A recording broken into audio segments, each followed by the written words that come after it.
तो अब हम देखेंगे saturated and unsaturated carbon compound. इसमें हम सबसे पहले मेथेन के बारे में पढ़ चुके हैं। मेथेन में क्या होता है, एक कार्बन होता है और उसके साथ में 4 हाइड्रोजन होते हैं। तो 4 हाइड्रोजन होते हैं। अब उसी वैसे ही अब उसका सेकेंड होता है हमारा C2H6, यानी इसमें 2 कार्बन है, 2 कार्बन है और उसके साथ में 6 हाइड्रोजन जुड़े हुए हैं। तो अब इनका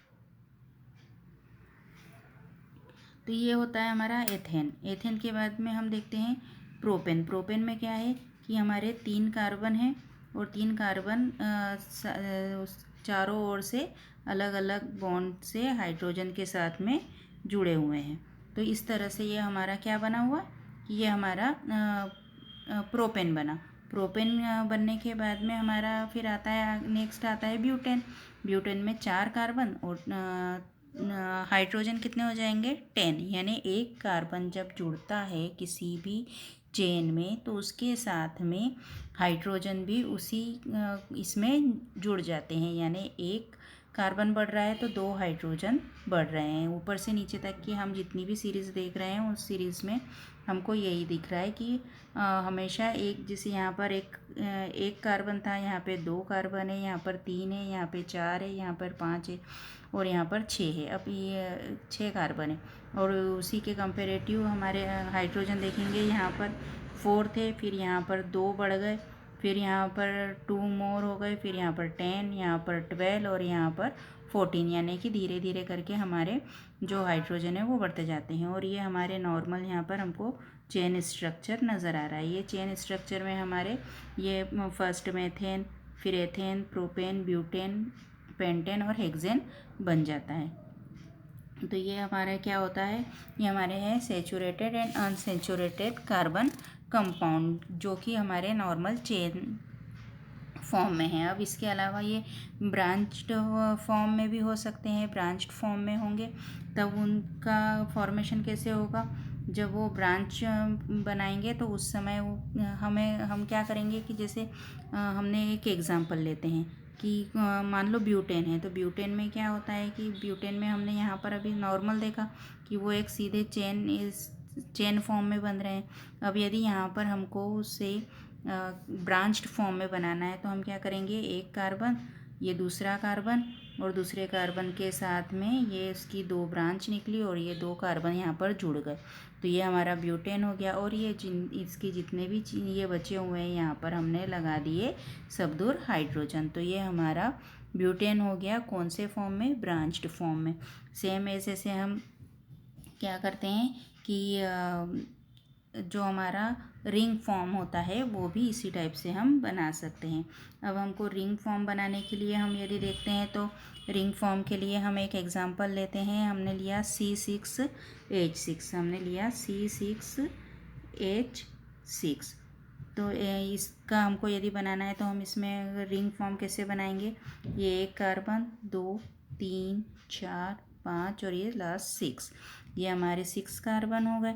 6 कार्बन को हमने यहाँ से आपस में जॉइंट कर दिया और जॉइंट करने के बाद में जहाँ जहाँ पर भी वो बचे हुए हैं वहाँ पर हमने उनके साथ में क्या लगाया, हाइड्रोजन लगाया। तो कहाँ कहाँ लगेगा, यहाँ इनके इन सारी जगह पे लग गया। लेकिन हमको ये पता है कि जो कार्बन होता है, कार्बन में 4 वैलेंसी होती है, 4, तो यानी हम अब उनको उसकी वैलेंसी हमको कंप्लीट करना होगी।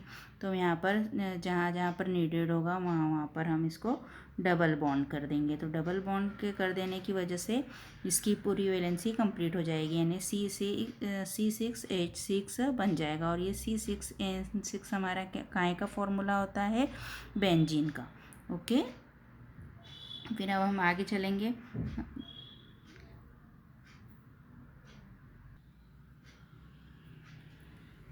अब यहाँ पर हम देखेंगे कि some functional groups of carbon compound. अभी हमने जो देखे थे वो नॉर्मल थे, अब हम यहाँ पे थोड़े फंक्शनल ग्रुप देखेंगे। फंक्शनल ग्रुप में क्या होता है कि जो कार्बन होता है वो अपना एक लास्ट इसमें किसी और ग्रुप के साथ में जुड़ जाता है तो वो फंक्शनल ग्रुप हो जाता है। अब इसमें कौन कौन से हो रहे हैं, जैसे हमारा जो हम फर्स्ट वाला देखेंगे तो जो फर्स्ट वाला है उसमें हमारा है क्लोरो या ब्रोमो, यानी क्लोरो और ब्रोमो। क्लोरो और ब्रोमो यानी कि जो कार्बन एक कार्बन होगा वो किसी क्लोरीन या ब्रोमीन ग्रुप के साथ में जाकर जुड़ जाएगा। सेकंड हमारा होता है एल्कोहल। एल्कोहल का जो ग्रुप फंक्शनल ग्रुप होता है वो होता है OH, या उसकी आइडेंटिफिकेशन होता है। थर्ड होता है हमारा एल्डिहाइड। एल्डिहाइड में कार्बन, ये वाला कार्बन ये एक साइड से हाइड्रोजन और दूसरी ओर से डबल बॉन्ड के साथ में ऑक्सीजन के साथ जुड़ा होता है। थर्ड है हमारा केटोन। केटोन में क्या होगा कि ये एक सिंपल सा एक कार्बन है। कार्बन की जो 4 वैलेंसी है उसमें एक यहाँ हो गई, एक यहाँ है, और डबल बॉन्ड के साथ में वो ऑक्सीजन के साथ जुड़ा है। और लास्ट जो हमारा है कार्बोक्सिलिक एसिड। कार्बोक्सिलिक एसिड की पहचान क्या होती है कि लास्ट में उसके साथ में कौन सा ग्रुप जुड़ा होगा, कार्बन के साथ में डबल बॉन्ड के साथ में ऑक्सीजन और एक सिंगल बॉन्ड के साथ में OH ग्रुप, यानी ये हमारा कार्बोक्सिलिक एसिड ग्रुप हो जाता है। अब इसमें हम देखेंगे कि अभी हमने फंक्शनल ग्रुप देखे। अब फंक्शनल ग्रुप के बाद में हम देखते हैं कि किसी भी कंपाउंड का हम नाम कैसे देते हैं। नाम देने के लिए हम क्या करते हैं कि सबसे पहले तो उसमें कितने कार्बन हैं पहले तो हम वो काउंट करते हैं। Carbon, number of carbon count करना होते हैं, तो उसके थ्रू हम उसको नाम दे सकते हैं। फिर उसके अलावा उसके साथ में कौन सा फंक्शनल ग्रुप जुड़ा हुआ है, ये यहाँ पर आपको नज़र आ रहा है फंक्शनल ग्रुप। जिससे पहले वाले में हमने पढ़ा था कि कौन कौन से फंक्शनल ग्रुप होते हैं, वो फंक्शनल ग्रुप कौन सा जुड़ा हुआ है, कितने कार्बन है, ये बातें हम ध्यान में रखते हैं। उसके साथ में कुछ प्रीफिक्स या सुफिक्स लगाए जाते हैं जिसके थ्रू हम उनको नाम देते हैं। तो यहाँ पर हम सबसे पहले देखेंगे कि जो हमने इससे पहले वाले इसमें देखा था क्लोरो या ब्रोमो वाला था, तो यहाँ पे हम यहाँ पे दे रहे हैं वो हेलो एल्केन। हेलो एल्केन में हमारा जो सफिक्स या प्रीफिक्स जो हमारा प्रीफिक्स लग रहा है जो है क्लोरो या ब्रोमो, यानी यहाँ पे क्लोरीन भी जुड़ सकता है और ब्रोमीन भी जुड़ सकता है। यहाँ पर उन्होंने क्लोरो जोड़ा हुआ है, क्लोरीन वाला ग्रुप जोड़ा हुआ है। तो क्लोरीन वाले ग्रुप के साथ में यहाँ पर हम सबसे पहले देखेंगे कि कार्बन कितने हैं। यहाँ पे हम कार्बन काउंट करते हैं तो नंबर ऑफ कार्बन हमारे आते हैं 3 कार्बन है, यानी वो कौन हो गया, प्रोपेन हो गया। प्रोपेन हो गया, उसके साथ में उसके हाइड्रोजन जुड़ गए और एक जगह पर जाके उसमें क्लोरीन ग्रुप जुड़ रहा है, यानी इसका नाम क्या हो जाएगा, chloro propane.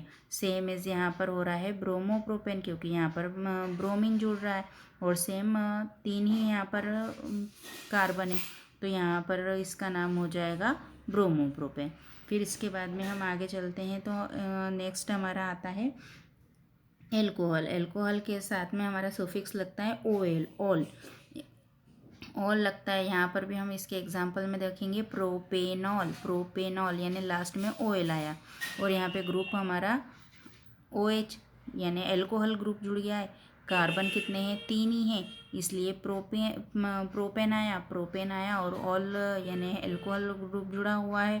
Functional group alcohol है, इस वजह से हमने इसका नाम क्या रख दिया, प्रोपेनॉल।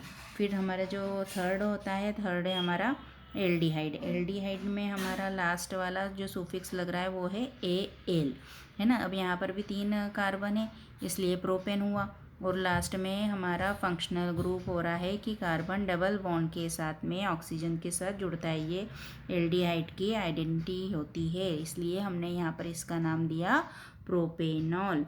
ओके, फिर अब हम इसके आगे वाले देखेंगे।